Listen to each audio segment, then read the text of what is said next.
dudes, I'm Hilah and welcome back to Hilah Cooking. Today's episode 1, season 4, and I'm going to show y'all how to make my new favorite way to roast a whole chicken. It's called Spatchcock chicken, and Spatchcock refers to the way it's prepared, not anything to do with penises, so don't get the wrong idea.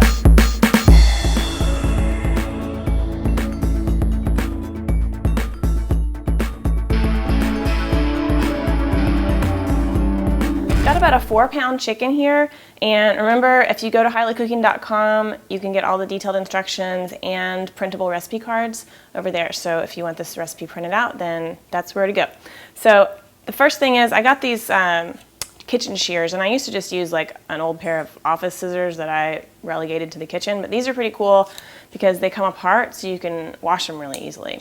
Anyway, you need some sturdy scissors to do this kind of deal. So what we're gonna do, this is a little gruesome. That's the downside over doing this over a regular roasted chicken. I showed y'all that last season, but the results are so good and it cooks so much faster. If you can hang, then you will be in for a treat. We're just gonna cut up either side of the backbone of this poor sad chicken. Thank you, chicken. And this side.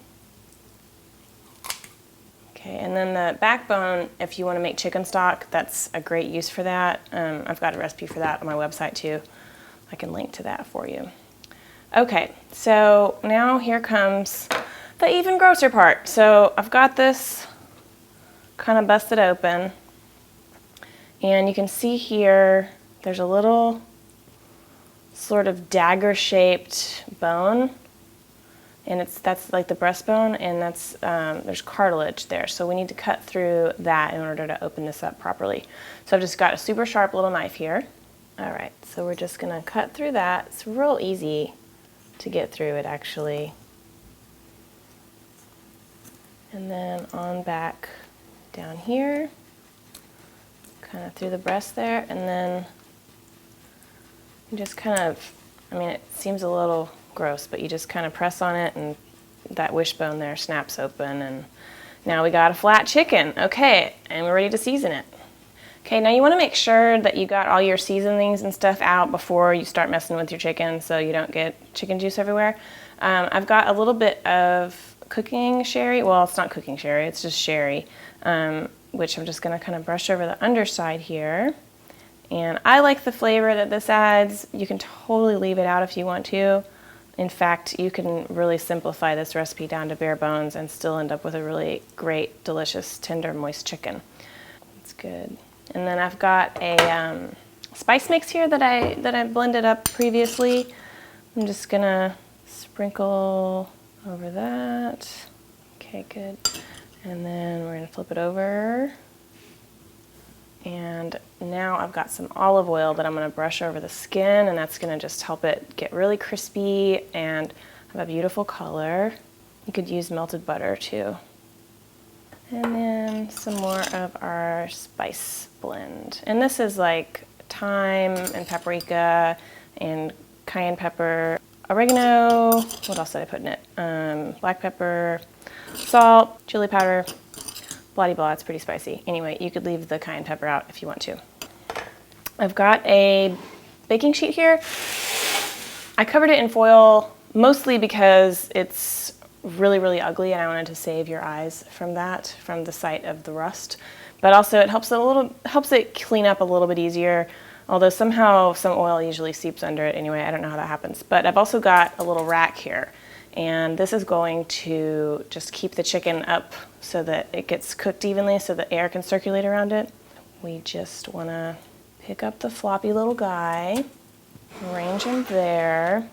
And then these little wing tips, you want to kind of make the chicken do like this, like the chicken may be lounging by a beach. So it's, you know, again, it seems a little harsh, but just kind of bend it back, pull it around there. Just gonna want to keep the little wings compact and off of the breast. Okay, so we got our little guy arranged all nice. Okay, cool. He's covered in spices. All right, I'm just gonna put it in a 400-degree oven for 45 minutes. It's so fast, you guys. It's amazing. Okay. All right, while that's in the oven, I'm gonna show y'all how to make a spicy spatchcock sauce, which actually I put this on a website a few days ago just because I came up with it, but a lot of people requested that we do a video for it, so I just figured I would go ahead and do that. In the original recipe, I used a hatch pepper, but I'm all out of those, so I'm gonna use a jalapeno.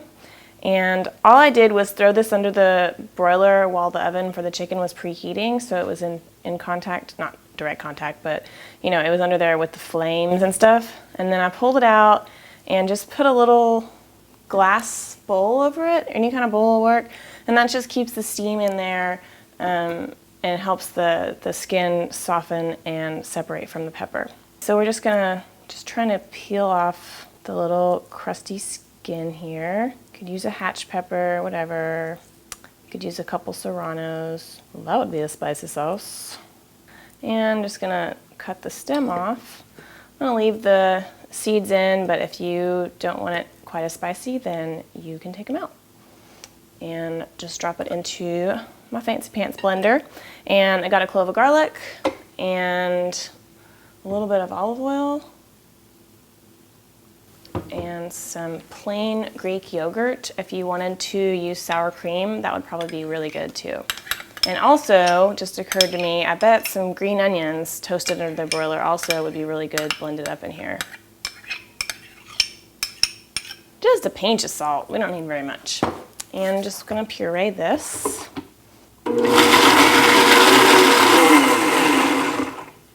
Okay, so just go until everything's chopped up real tiny. And then look, that's such a pretty color. It's like this pale green. I guess I can use this bowl. So there we go. This is the sauce that I'm gonna serve with the chicken. You could also use like any kind of red salsa if you like, or you just serve it plain. It's really, really good. So, okay, there. So there's a bonus sauce recipe for you. All right, our chicken will be done in about 30 minutes and I'll see you back then.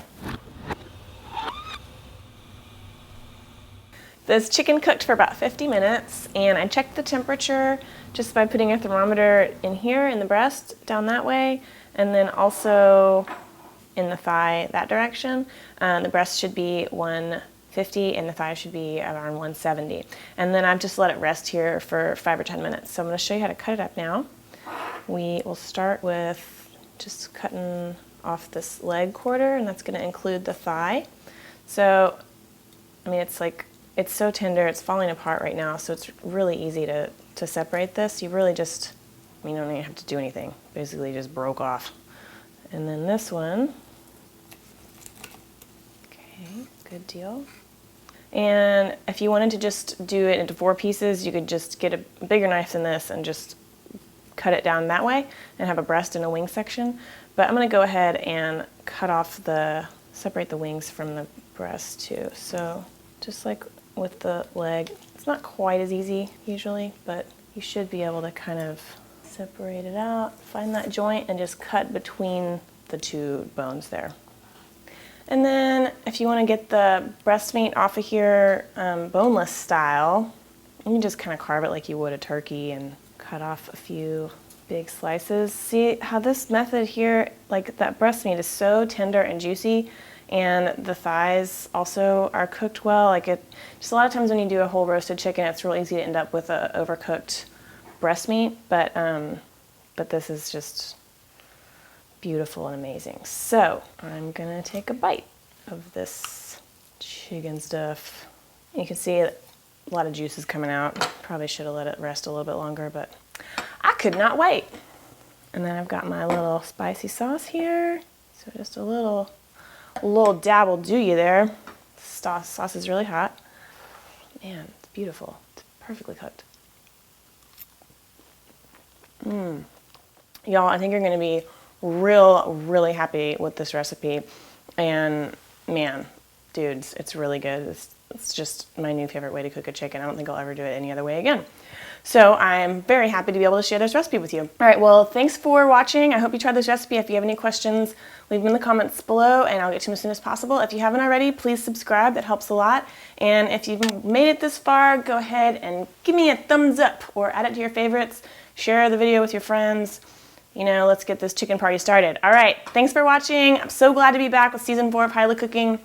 Remember to check hilahcooking.com for printable recipes, and I'll see you all later. Bye-bye.